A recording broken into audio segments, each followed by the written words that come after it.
बिस्मिल्लाहिर्रहमानिर्रहीम। हमारा ये जो एक्सपेरिमेंट आज हमने करना है वो है to display the working of voltage to current and current to voltage converter for electrical measurement system using hardware. अब जो हार्डवेयर हमारे पास अवेलेबल है वो है MCM7A कन्वर्टर। अब अगर इसमें देखो तो इसके दो सेक्शंस नज़र आ रहे हैं। एक सेक्शन यहाँ पे देखो तो ये V2I कन्वर्टर है, यानी कि वोल्टेज से करंट में कन्वर्जन करता है। और दूसरा सेक्शन देखो तो वो I2V कन्वर्टर है, ठीक है। और यहाँ पे ये कुछ स्विचेस लगे हुए हैं जो इसके लोड के तौर पे एक्ट करते हैं कि करंट को कम करना है, ज़्यादा करना है, वोल्टेज को कम करना है, ज़्यादा करना है। वो पॉसिबिलिटी हम इधर स्विचेस से कर लेते हैं, ठीक है ना। और ये उसकी फिर सप्लाईज वगैरह लगी हुई। अब चीज़ ये है कि हम इनपुट पे देंगे वोल्टेजेस और वोल्टेजेस के अकॉर्डिंगली जो है ना आउटपुट पे हमें करंट मिलेगा। अगर आप यहाँ से देखो तो ये आपके पास सर्किट डायग्राम है और इसके अंदर जो आप देखो तो ये बेसिकली दो एम्पलीफायर्स लगे हुए हैं, 1 और 2, दो एम्पलीफायर्स लगे हुए हैं और आगे ट्रांजिस्टर लगा हुआ है। और ये जब हम वोल्टेज देते हैं तो उस वोल्टेज के अगेंस्ट यहाँ पे ये देखो ये वेरिएबल रेजिस्टेंस जो है, ये वेरिएबल रेजिस्टेंस एक रेफरेंस के तौर पे एक्ट करती है और यहाँ से वोल्टेज एम्पलीफाई होकर यहाँ पे आता है और यहाँ पे जो वोल्टेज आता है आगे ये डायोड लगा है रिवर्स बायस में, ये बेसिकली जीनर डायोड लगा हुआ है। ये क्या कर रहा है, एज ए वोल्टेज रेगुलेटर काम कर रहा है और इस बेस सिग्नल को इनपुट दे रहा है। और इस बेस सिग्नल की बेस पे जितना बेस का सिग्नल आ रहा है उसके अकॉर्डिंगली ये मीटर में उतना करंट फ्लो कर रहा है, जो बेसिकली I/E=β टाइम IB बन जाता है। तो अगर हम पीछे से वोल्टेज को इस वेरिएबल रेजिस्टेंस से कम करें या पीछे से सप्लाई डायरेक्टली कम कर दें तो जितना कम करेंगे उसके अकॉर्डिंगली यहाँ पे आउटपुट पे करंट कम हो जाएगा। अब हम ये क्यों करते हैं, ये करते इसलिए हैं कि जो ज़्यादातर सेंसर्स वगैरह यूज़ होते हैं उनके जो स्टैंडर्ड वैल्यू होती है वो 4 to 20 या 0 to 20 मिली एम्पेयर होती है। अगर आप यहाँ पे देखो ये आपको नज़र भी आ रही है, ये 4 to 20 मिली एम्पेयर है। तो कई जगहों पे हमें करंट ड्रिवन सिस्टम मिलते हैं या सेंसर्स मिलते हैं, तो हमें कन्वर्जन चाहिए होती है कि जो सेंसर हमारी वोल्टेज में आउटपुट दे रहा है उसे करंट में कन्वर्ट कर दें या सेंसर हमारी करंट में आउटपुट दे रहा है उसे वोल्टेज में कन्वर्ट कर दें। अब यहाँ पे देखो ये हमने सप्लाई ली और सप्लाई पे हमने तकरीबन 8 वोल्ट इसके लिए एडजस्ट करना है। ये ज़रा मेजर करें, देखें 8 वोल्ट आ रहे हैं कि नहीं। यहाँ पे अब हम मेजर कर रहे हैं कि ये देखें भाई कि ये वोल्टेज कितने आ रहे हैं 6.67 और इसको मैं एडजस्ट करता हूँ, ये लो जी ये ऑलमोस्ट 8 वोल्ट आ गए। और जो हमारा VI कन्वर्टर है वो ये कहता है कि अगर हम इनपुट पे 8 वोल्ट देंगे तो आउटपुट पे 20 मिली एम्पेयर आ जाएंगे, सही है ना।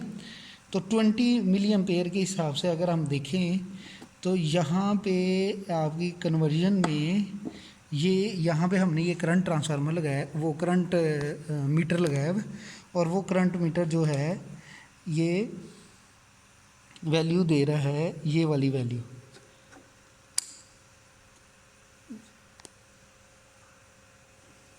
उल्टी कर दी हमने, सही है ना, ये वैल्यू इसकी आ रही है। तो ये देखें कि ये हमने इनपुट वाली साइड पे ये वोल्ट मीटर लगाया हुआ है और ये वोल्ट मीटर 8 वोल्ट दे रहा है और आउटपुट वाली साइड पे हमने ये करंट मीटर लगाया हुआ है जो इस पॉइंट पे हमें ये करंट दे रहा है और एक करंट आ रहा है 20 मिली एम्पेयर, ठीक है। और यहाँ पे ये VI कन्वर्टर है। अब अगर आप इस एक्सपेरिमेंट में देखें ना तो ये कुछ क्वेश्चंस लिखे हुए हैं कि what is the function of transistor, ये आपने रीज़न बताना है। फिर है what is the function of diode, what is the maximum value of the load. या अगर आप एक्सपेरिमेंट्स में भी देखें ना तो मैक्सिमम जो लोड लगना है वो लोड इन दो पॉइंट्स के दरमियान में लगना है, सही है ना। तो maximum value of load dependent है इस बात पे कि आपने मैक्सिमम करंट कितना जनरेट करना है। अगर आप यहाँ पे देखो तो ये मैथमेटिकल फार्मूला लिखा भी हुआ है कि जो मैक्सिमम नंबर लोड है वो 150 ओम से ज़्यादा नहीं हो सकता, ठीक है। तो ये आपके पास ये कुछ वैल्यूज़ हैं जो लिखी हुई हैं कि what is the function of diode 2, तो फिर उसके बाद ये फिर VI कन्वर्जन में आ जाता है, सही है ना। अभी यहाँ पे फिर उसके बाद ये उसने लिखे हुए हैं कि टर्न स्विच 3 ऑन और फिर उसके बाद turn switch 3 of and switch 11 on. ये अभी हम ऑन करते हैं, स्विच 3 ऑन करना ज़रा वैसे ही कर लेना, करंट को मेजर करना है। स्विच 3 ऑन किया और उसके बाद अब देखें करंट जो है ये 1.9 हो गया। अब स्विच 3 को ऑफ करके स्विच 11 को ऑन करना है।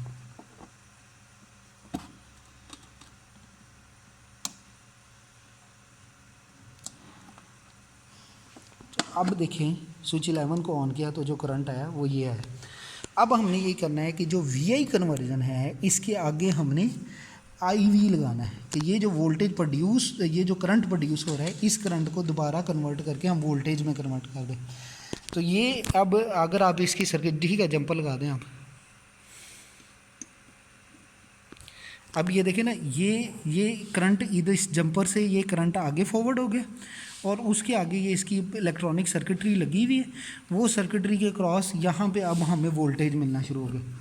अगर हम इस पॉइंट पे वोल्टेज मेजर करें तो असूलन ये वोल्टेज 8 वोल्ट हमें आने चाहिए, क्योंकि इनपुट पे हमने 8 वोल्ट दिए हैं और ये 20 मिली एम्पेयर है और जो आईवी कन्वर्जन है वो 20 मिली एम्पेयर को 8 वोल्ट में कन्वर्जन करने के लिए डिज़ाइन किया गया है। अब देखते हैं ये कितने देर है। देखिए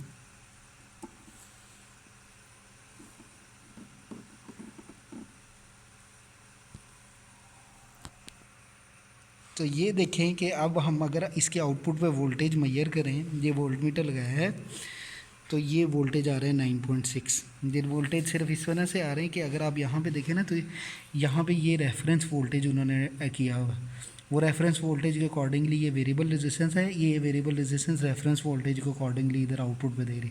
अगर हम वेरिएबल रेजिस्टेंस को एडजस्ट कर दें तो ये फिर 8 वोल्ट आ जाता है। अगर आप मैनुअल में देखें तो अब मैनुअल में ये दो चीज़ें और लिखी हुई हैं। एक लिखा हुआ है कि जो है ये लिखा हुआ है स्विच 4 ऑन करना है, स्विच 4 ऑन करके आउटपुट वोल्टेज देखना है। तो अभी हम स्विच 4 ऑन करते हैं, ये स्विच 4 ऑन कर दिया। अब देखिए भाई आउटपुट वोल्टेज कितना आ रहा है 1.84। और फिर उसके बाद स्विच 4 को ऑफ़ करके अब जो दूसरा मैनुअल में लिखा हुआ है वो स्विच 13 ऑन करना है। सही है, स्विच 13 ऑन किया और ये देखें भैया आउटपुट पे वोल्टेज आ रहे हैं 11.04 कि ये स्विचेस से उसके वोल्टेजेस चेंज हो रहे हैं। और आखिरी ये आ गया स्विच 13 ऑफ़ करना है, स्विच 13 ऑफ़ किया और अब आउटपुट पे वोल्टेज देख लें 8, वो वापस उतने ही आ गए 9 वोल्ट। ठीक है, तो ये हमारे पास वोल्टेज टू करंट और करंट टू वोल्टेज कन्वर्जन है। Thank you ji.